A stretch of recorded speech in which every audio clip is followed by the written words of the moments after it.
গেল ৪ আগস্টের সংঘর্ষের ঘটনা নিয়ে এখনও মুখোমুখি অবস্থানে জগন্নাথ বিশ্ববিদ্যালয়ের ছাত্রদল ও ছাত্র শিবির। বিশ্ববিদ্যালয় কর্তৃপক্ষ এবং স্থানীয় প্রশাসনের তাদের এই দুই পক্ষকে আলোচনায় বসালেও আজকে কোনো সমাধানে আসতে পারেনি তারা। এখানে শিবির চায় হামলার বিচার, আর ছাত্রদল বলছে দোষারোপের রাজনীতিতে থাকতে চায় না তারা।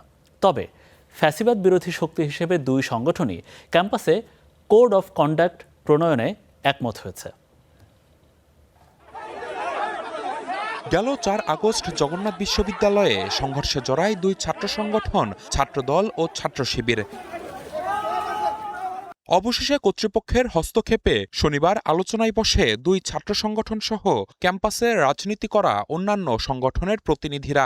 ছিলেন ঢাকার দুই সংসদ সদস্য সহ প্রশাসনের কর্মকর্তারাও। ২ ঘণ্টাব্যাপী চলা এই আলোচনার টেবিল থেকেও সংকট সমাধানে আসেনি কোনো সমাধান।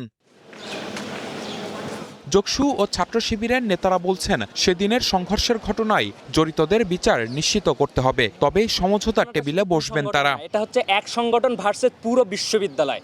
এখানে আপনি সাধারণ শিক্ষার্থী পাবেন, সাংবাদিক পাবেন, ছাত্র শক্তি পাবেন, ছাত্র ফ্রন্ট পাবেন, ছাত্র শিবির পাবেন, যোগসু নেতৃবৃন্দ পাবেন। খুব অল্প সময়ের মধ্যে বিশ্ববিদ্যালয় বিষয়টা নিশ্চিত করবেন। এই চারটা স্বাক্ষরিত হবে সকল পার্টির, সকল ছাত্র সংগঠন স্বাক্ষর করবে, তারপর সবাই মিলে একটা কোলাকুলি করে সুন্দর একটা নিউ জার্নি স্টার্ট হবে।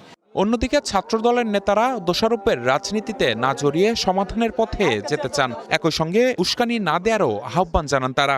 আমরা কাউকে দোষারোপের পথে যাইনি, আমরা মূলত সবাই সমাধানের পথেই হাঁটছি। পরবর্তীতে যে কোড অফ কন্ডাক্টের যে প্রপোজালটা এসেছিল, সেটার ভিত্তিতে আমাদের সামনের কার্যক্রমগুলো আমাদের পরিচালিত হবে। আলোচনা হয় ক্যাম্পাসে কোড অফ কন্ডাক্ট প্রণয়ন ইস্যুতে। সেখানে দুই ছাত্র সংগঠনের পক্ষ থেকে বেশ কিছু প্রস্তাবনা দেয়া হয়েছে, যেগুলো প্রণয়নের দিকে যাবে কর্তৃপক্ষ। আজকের এই বক্তব্যের আলোকে ইন ফিউচার ক্যাম্পাসকে স্থিতিশীল এবং সহ অবস্থান এবং ক্যাম্পাসের সম্প্রীতি রক্ষার জন্য আমরা একটি কোড অফ কন্ডাক্ট সেটা আমরা প্রণয়ন করব। কোড অফ কন্ডাক্ট বাস্তবায়ন হলে জগন্নাথ বিশ্ববিদ্যালয়ে সুস্থ রাজনীতির ধারা বইবে বলে মনে করে ছাত্র সংগঠন ও কর্তৃপক্ষ। এখন কি চলে যাচ্ছে না? নিবিড় সাহা, স্টার নিউজ, ঢাকা।